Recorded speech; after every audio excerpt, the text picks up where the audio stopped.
Caleb Williams, the Bears. We're talking about Ben Johnson's noting what needs to change for this team. And, I think Jack will have a pretty pretty strong take on this here. But allegedly, Jack's answer quarterback. Yeah. Well, Albert Breer was reporting on what they've been looking at with Caleb, what they need to improve. And there is a lot of things. We mentioned footwork on a previous show. But what Albert Breer says, the stuff they've been working on really is how to carry yourself as a franchise quarterback, the command you have to have as a franchise quarterback. He said they watched tape of him taking sacks and how long it took for him to come off the ground.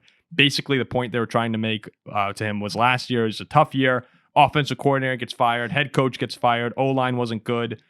All of that, we get it. But if you're lying on the ground for an extended period of time, you're not picking yourself up, that's going to resonate with the rest of the team.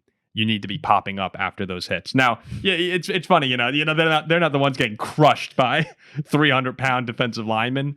But with Caleb Williams, you mentioned that, talk about the story this offseason of him not wanting to be a Bear, becoming public, and whether or not he put those stories to bed with the team, they are present now. Like, that's something people are talking about, and it can become a distraction. Hopefully for Caleb and Ben Johnson, Chicago, they can turn down the noise, but people are talking about it. And Caleb, we talk about opportunities for Jared Goff, for Jordan Love to bounce back. Caleb Williams this year has a lot of expectations. He's expected to make the Bears relevant again. He has an unbelievable amount of weight on his shoulder that J.J. McCarthy doesn't exactly have, right? We're talking about a guy who's been burdened with taking one of the most popular franchises in the NFL, maybe in American sports, in the Bears, who have sucked forever, and he's the guy that's supposed to make them relevant again. I actually do understand what a shame. No, it's a hard that's a hard task to be dealt with. Bears too. But you do need to be in those moments relentlessly positive. You need to be you need to have a relentless work ethic of I am going to lead.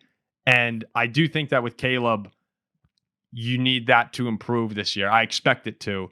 But that was just an interesting story to me of okay, they're actually paying attention to this stuff as well. They've really dug down to the nitty gritty with Caleb Williams, and being a leader is something that I do think he needs to improve upon. And it's just part of that job. It's a tough job, man, that he's being tasked with. 100%. I just don't think he's very good.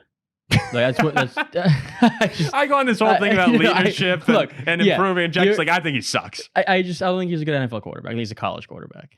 But everybody knows that. I don't have to continue on that. Okay, Ziggy, what do you think on that rant? I think their quarterback stinks. Did I just have a completely irrelevant take? To me, yeah. I think he stinks. Not even, yeah. Was that irrelevant? I think what's the thing that's going on here is I think this is perceptive from Ben Johnson. The Bears, first and foremost, last year had a culture problem. And Caleb Williams, I think, obviously he's going to be where you start because he's the quarterback. I don't think he's the number one guy to blame. I don't think he's maybe even the top 10 guys to blame, but there was just the culture problem up and down the roster. And it started with the coaching. So if you're a new coach and you're coming in, the first thing you have to do to fix that, because I really believe this. I think as a head coach, your hardest and most important job, it's not scheming. We've seen so many scheme geniuses become head coaches and totally fail. It's managing a team and building a culture. And that's what guys like Dan Campbell do so well, and why I'm always so impressed by what they do. Mm-hmm. You need to start with Caleb Williams because you need him to be the leader, and you need him to unlearn all that crap he learned in his first year under the Eberflus / whomever was interim regime. You just have to do that. That's where it has to start. So we're going to see people pointing at them and laughing and saying, you teach your franchise quarterback how to not cry like a baby. Really? That's what the offseason's about. It's not about getting better at football. He's not even at the level where he can't not be a whining baby. But I don't think that's what's going on here. I think in essence, the Bears are just trying to build a functional culture. Ben Johnson is just trying to build a culture that could actually withstand an NFL season. And when was the last time the Bears had that? They lucked into it in 2018, I think, because Matt Nagy, they won a bunch of games with Khalil Mack. But we saw whether or not Matt Nagy could build a culture. Before then, there was the Jay Cutler era. You're not going to look to that for a great culture. It might be the 85 Bears might be the last time the Bears actually had a great culture. That probably is the last time they had a great culture. And you know what? Like, I'm just gonna say this. Building it. I'm just gonna say this. I get ripped apart by people when I say that the thing I love most about JJ McCarthy is the work ethic, the leadership, and then we literally have the Bears saying the number one thing for Caleb Williams is being a better leader. I mean, I don't know how many times I got to say to these GMs is you can't take QBs from USC or Alabama. Never pans out ever. That's what I mean. USC. Jalen Hurts just won the Super Bowl. He was benched at Alabama, went to Oklahoma, but then he came back and he won the SEC championship. He's an Oklahoma Sooner. He's an Oklahoma Sooner. He left Alabama, became great, and was he's an Oklahoma Sooner. But like I mean, USC QBs, like name one. Palmer, Darnold. Like Palmer was good. Palmer had a great career. Right, like Darnold and like Leinart. These guys all stink. Mark Sanchez. Mark Sanchez. I mean, these guys aren't good NFL QBs, especially in cold weather cities too. Come from USC, it's just impossible. I mean, like in general, without Alabama guys, who we've had Tua, we've had Jalen Hurts recently, like Bryce Young. We had Bryce Young come out. We had Mac Jones come out. Hurts is Oklahoma. Mac Jones stinks. I don't know if Hurts is actually Oklahoma. He's Oklahoma. Who do you compare Jalen Hurts, or who do you think of when you think of Jalen Hurts? Oklahoma. He took OU to the Oklahoma. college. Yeah, I think solely Alabama. His best year was OU in the college football playoff. He took Alabama to the national championship game. He won it with. Yeah, he didn't win it. He didn't. He lost by 70 points. He did not win a national but he took OU. He revived OU to the playoff. Then he was benched for Tua. You know, I think a Jalen Hurts as a Lincoln Riley project. Ask the NFL player. And I know people are going to be screaming at their computers, Joe Namath. That's not what Jack's talking about. Jack's talking about like the past 20 years. Yes. That's 25 years. Since 2000. Joe Namath didn't play college football the way we think of college football. Don't Joe Namath me. You know, actually, what I think is a fair comparison here. I think Jack might be the Caleb Williams of this podcast. That's right. That's what I think I've come down to right here. So you're saying I stink? No, I think you have. No, like you would say you stink in this situation.